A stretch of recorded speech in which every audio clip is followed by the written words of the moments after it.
જય શ્રી કૃષ્ણ. કેમ છો બધા? ચાલો આપણે બનાવીએ છીએ આજે હોમમેડ પાસ્તા બનાવીએ છીએ.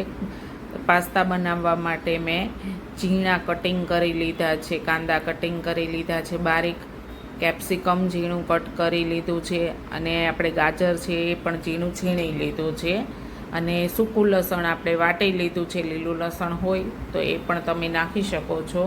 અને આપણે ગ્રીન ચીલી સોસની જગ્યાએ આદુ મરચી મેં લીધેલા છે. અને આપણે વિનેગાર લેવાનો નથી, વિનેગારની જગ્યાએ એક લીંબુ મેં લઈ લીધું છે. અને પાસ્તાનો મસાલો આપણે થોડો એડ કરવાનો છે. અને શેઝવાન સોસ પણ આપણે હોય તો લઈ શકીએ છીએ. ટોમેટો સોસ પણ આપણે અંદર એડ કરવાનો છે. પછી આપણે તેલ એક પેણીમાં મૂકી દેવાનું છે. ગરમ તેલ થાય એટલે એમાં આપણે પહેલાં લસણ નાખવાનું, આદું નાખવાનું, અને પછી આપણે કાંદો અંદર એડ કરી દેવાનો છે, જેને આપણે 2 મિનિટ સુધી સતત હલાવતા રહેવાનું છે. એટલે એમાંથી એક એક કળી છૂટી પડી જશે અને ગોલ્ડન બ્રાઉન રંગનો થઈ જાય ત્યાં સુધી આપણે સતત એને ધીમા તાપે હલાવતા રહેવાનો છે. એ ગોલ્ડન બ્રાઉન રંગનો થઈ જાય એટલે એમાં આપણે પેલું જે કેપ્સિકમ ઝીણું બારીક કટ કર્યું છે એ આપણે અંદર એડ કરી દઈશું.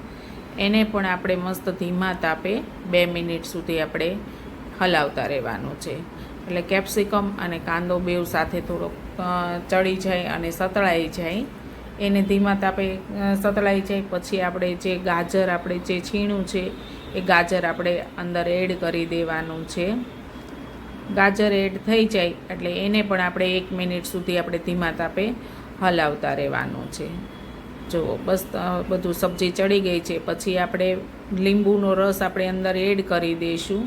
અને જે ગ્રીન આદુ મરચી છે એ પણ આપણે ટેસ્ટ અનુસાર આપણે જેવું તીખું ખાવું હોય એ રીતની આપણે એડ કરી શકીએ છીએ. પછી આપણે જે પાસ્તા છે અને રાઈસ છે એ આપણે બોઇલ કર્યું ત્યારે આપણે એમાં નમક નાખેલું હતું. એટલે આપણે આ જે વેજીટેબલ છે એમાં ટેસ્ટ મુજબ આપણે નમક એડ કરવાનું છે, જેથી કરીને આપણે સોલ્ટી વધારે ના થઈ જાય, એ વધારે ધ્યાન રાખવાનું છે. પછી સોલ્ટ નાખી દઈએ પછી આપણે જે પાસ્તાનો મસાલો છે એ અંદર એડ કરી દેવાનો છે. પાસ્તાનો મસાલો એડ કરી દઈએ એટલે આપણે પેલો શેઝવાન સોસ હોય તો શેઝવાન સોસ, ટોમેટો સોસ હોય આપણે જે કેચઅપ આવે જે ગમે તે કંપનીનો તમે ખાતા હોય, લકીનો કે કોઈ પણ ખાતા હોય, એ આપણે અંદર એડ કરી દેવાનો છે.